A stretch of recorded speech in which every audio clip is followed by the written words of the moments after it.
What happens when a man tries to trust only logic, proof, and equations decides to put God on trial?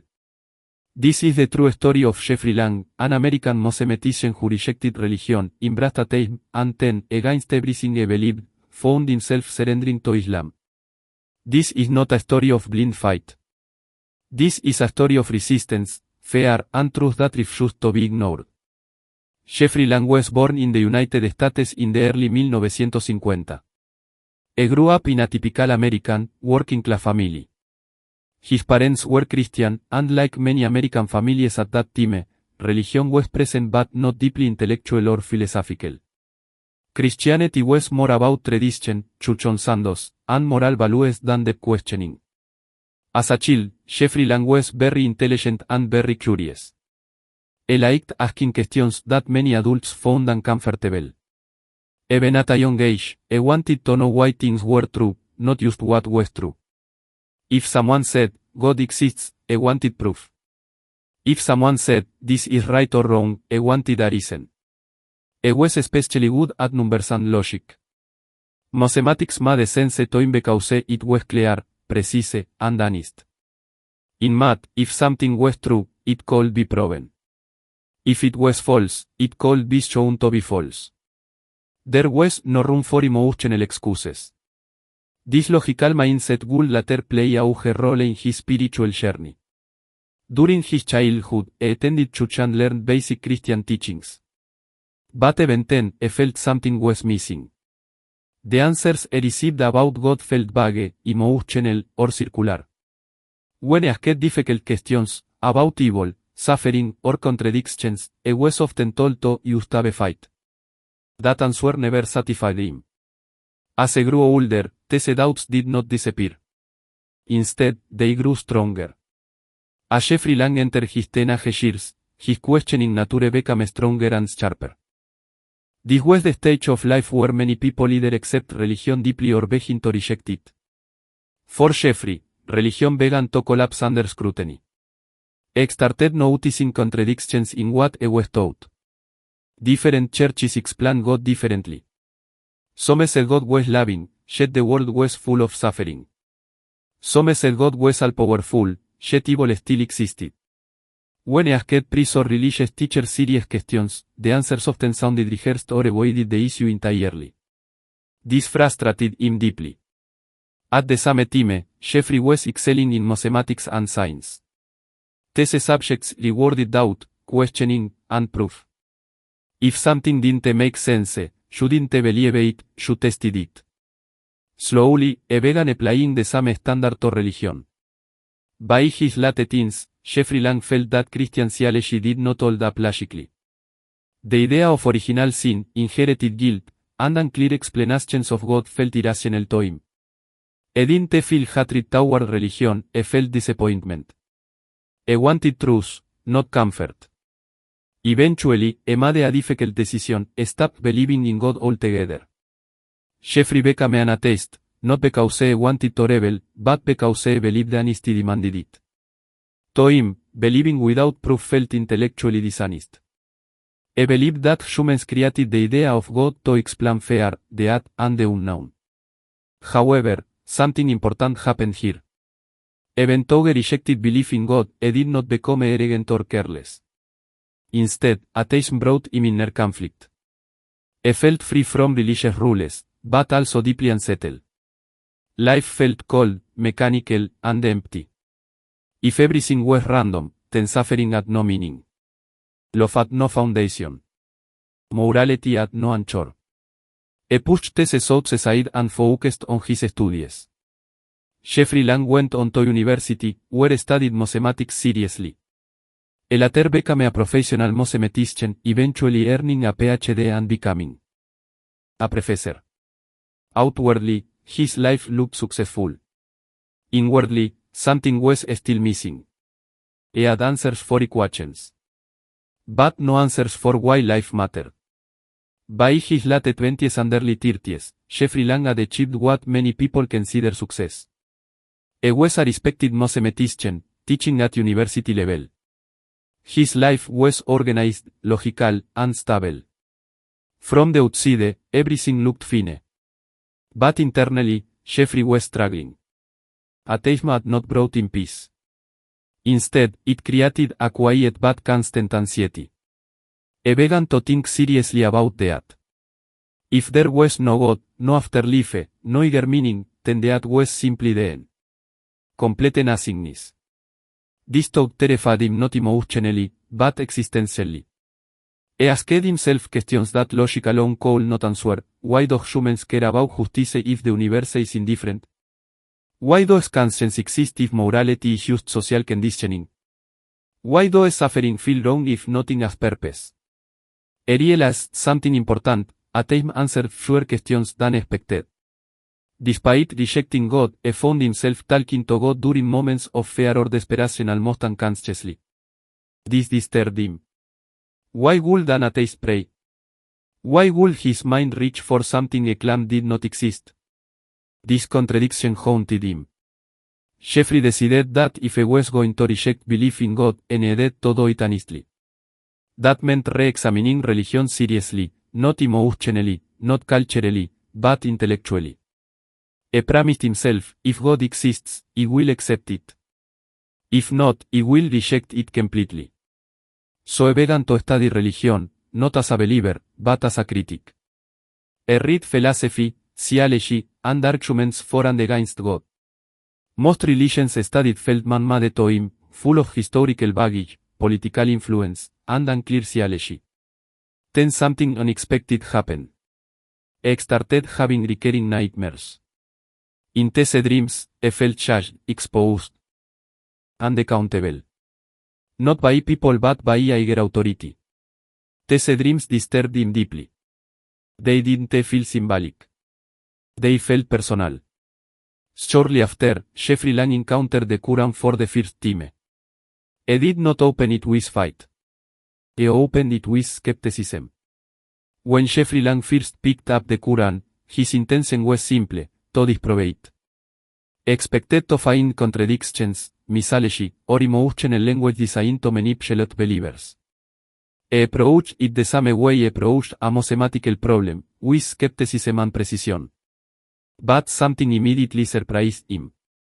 The Quran did not speak like other religious texts he had read. It did not begin with a historical story or a lineage of prophets. Instead, it directly addressed the reader. It asked questions. It challenged assumptions. It criticized blind belief and demanded reflection. As he read, Jeffrey noticed something deeply unsettling. The Quran seemed to anticipate his objections. Verses spoke directly to people who doubted God, who questioned revelation, who rejected religion. It did not mock them, it reasoned with them.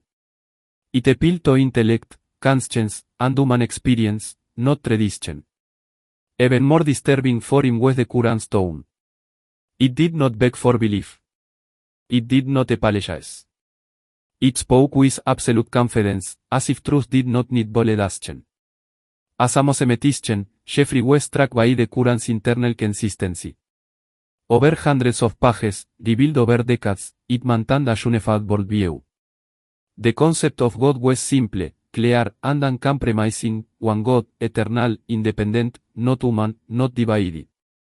This alone addressed one of his biggest objections to Christianity. Then came the verses about human psychology. The Quran described fear, arrogance, denial, and self-deception in ways that felt uncomfortably accurate. It felt as though the text understood him better than he understood himself. But Jeffrey resisted. He reminded himself that powerful writing does not equal divine truth. So he tested the Quran the way he tested logic, by looking for flaws. He searched for contradictions. He searched for moral inconsistencies. He searched for historical errors. Instead, he found challenges like, if you are in doubt, produce something like it. This did not feel like human arrogance. It felt like certainty. Still, he refused to surrender emotionally. He continued reading slowly, critically, often angrily. But the Quran did something no book had ever done to him. It made him feel accountable. As Jeffrey Lang continued reading the Quran, the struggle inside him intensified. This was no longer an academic exercise. It became personal and frightening. Accepting Islam would mean admitting that his years of atheism might have been wrong. It would mean moral responsibility, accountability after death, and submission to higher authority. And that terrified him. He realized that this belief had given him a kind of psychological comfort. If there was no God, then there was no judgment. No ultimate accountability. Accepting God meant accepting limits, rules, and self-discipline. It meant admitting that humans are not the center of everything. Jeffrey felt a deep resistance inside himself. Not because Islam didn't make sense, but because it made too much sense. The Quran described this resistance itself, how humans reject truth not always because it's false, but because it's inconvenient. Reading these verses felt like being exposed. He felt seen. During this time, his nightmares intensified. He dreamed of standing alone, accountable, unable to hide behind arguments or intelligence. These dreams shook him deeply. One night, overwhelmed and exhausted, Jeffrey did something he had not done in years. He prayed. Not formally. Not with religious words. He simply spoke honestly, if you exist, guide me. I want truth, not comfort. This was a turning point. After this prayer, he read the Quran again, but this time differently. He no longer read to defeat it. He read to understand it. And the more he read, the more he realized that Islam answered the very questions that had haunted him for years: the meaning of suffering, the reality of justice, the purpose of morality, and the nature of human weakness. The idea of God in Islam was not emotional or abstract. It was rational, consistent, and personal, without being human-like. Finally, Jeffrey reached a point where denial felt dishonest. He accepted the truth internally before he accepted it publicly. He believed. After months of inner struggle, reading, and reflection, Jeffrey Lang reached a point where belief was no longer avoidable. The idea of God in Islam felt true in a way nothing else ever had. It did not contradict logic. It completed it. He accepted Islam quietly and privately. There was no crowd. No ceremony. No emotional display. Jeffrey Lang embraced Islam the same way he approached mathematics, with certainty. He declared the Shahada, affirming that there is no God but God, and that Muhammad is the messenger of God. What surprised him most was not excitement, but relief. For the first time in his life, his questions had answers. Life was no longer random. Suffering had meaning. Death was no longer an abyss. Accountability was no longer terrifying, it was just. But accepting Islam also brought immediate challenges. Jeffrey now had to rebuild his life. He had to learn how to pray, how to live morally within Islamic boundaries, and how to practice faith in a society where Islam was often misunderstood. As an American academic, he feared being labeled irrational or regressive.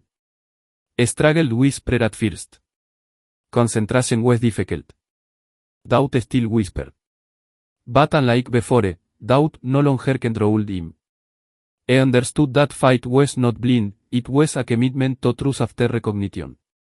One of the most powerful realizations he had was this. Islam did not ask him to stop thinking. It asked him to think responsibly. Soon after embracing Islam, Jeffrey began sharing his journey, first privately, then publicly. He spoke honestly about his doubts, his fears, and his resistance. People listened because he did not sound like a preacher. He sounded like someone who had wrestled with truth and lost, happily.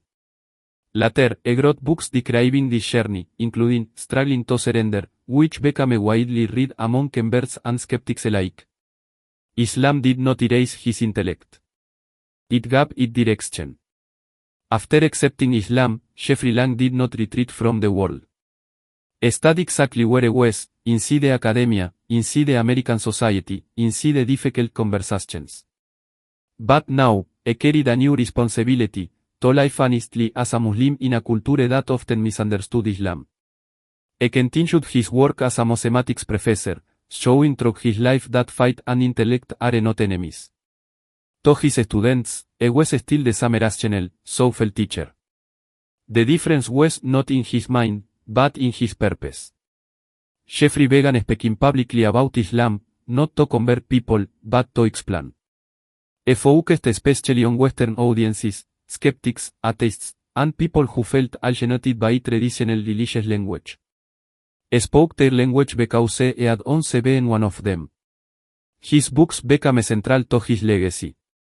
In Struggling to Surrender, he described the hardest part of belief, not accepting God's existence, but accepting submission.